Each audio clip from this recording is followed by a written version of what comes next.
Um deles me sugeriu: atire esse gato contra a parede, estoura ele. Isso vai deixá-las tristes. Mas quando eu estava com o gato na mão, contou, prestes a arremessá-lo, alguma força invisível me impediu, me forçando a soltar o gato de minhas mãos. Quando soubemos, deu para saber que mesmo quando não estávamos em casa, os anjos do Senhor estavam cuidando da situação.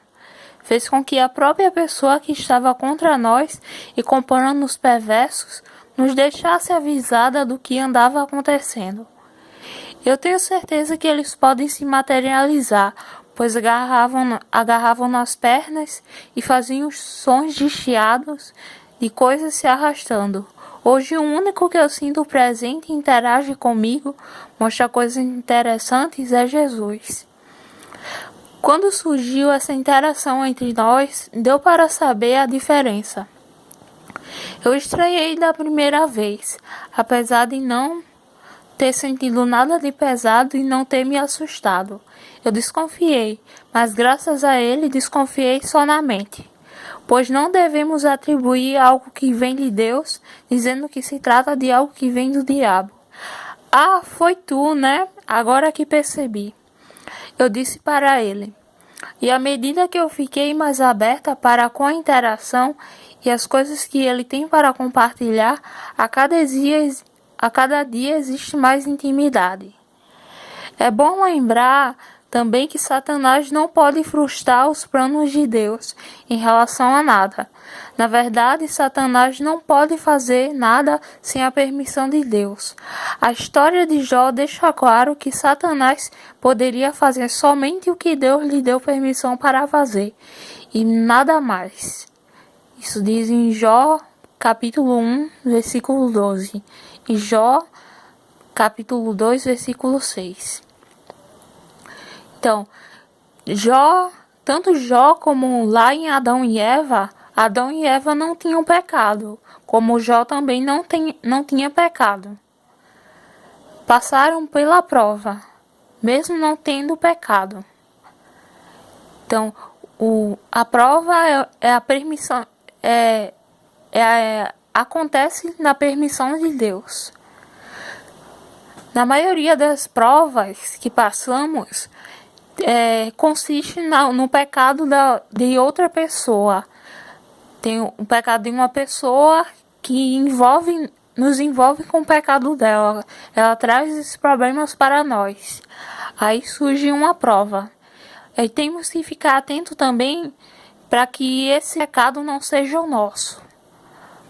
Pois onde há pecado, há demônios. Como também há demônios nas provas. Mas temos que ficar atento. As provas são permissão de Deus, mas temos que ficar atentos para que o pecado não seja nosso, porque se estivermos em pecado, não vamos ser arrebatados e não vamos ser salvos. Temos que confessar esses pecados. Toda essa explicação se trata de um alerta para que não sejamos enganados, entende?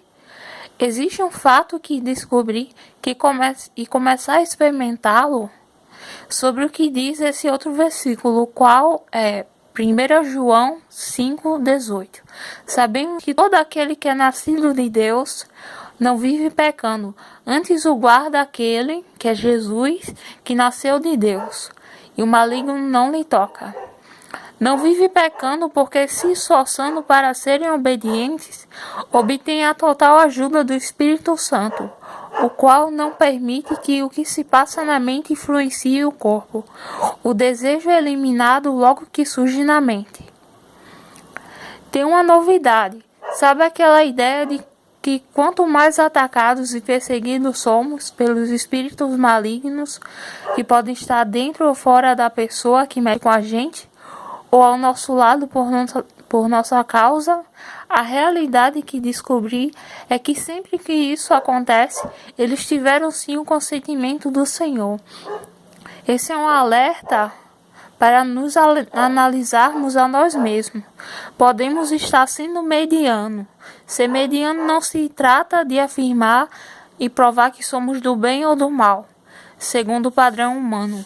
Porque, segundo as Escrituras, a pessoa que permanece no erro tem o poder de fazer com que várias outras também comecem a se encontrar na mesma condição, principalmente quando a influenciada é uma criança. Da mesma forma, é encaminhada a um caminho de felicidades. Assim, a pessoa influenciadora será uma pessoa do bem ou do mal, segundo as Escrituras. Do mal. Ser mediano ou não, não se trata de estar ou não estar sendo Ser mediano ou não se trata de estar ou não estar sendo constante na obediência. Eu posso dizer que sou uma pessoa do bem, segundo o padrão humano, estando em desobediência. Duas questões diferentes. Não estando constante, o espírito maligno terá um consentimento do Criador para zombar, mexer com a gente e nos fazer mal. Devemos ser um copo que deve estar cheio de constância. Senão, o que falta nos nossos copos serão preenchidos por tormentas. Sempre que isso acontece, sim, existe o consentimento do Senhor. Não existe aquela imaginada luta entre Deus e o diabo. Existe assim existe o querer do diabo. Deus é contra o querer do diabo. Deus luta contra o diabo, mas ele é Deus, ele é Deus, ele é o grande. Os anjos vêm para combater. O diabo está nos atacando, pedimos ajuda a Deus.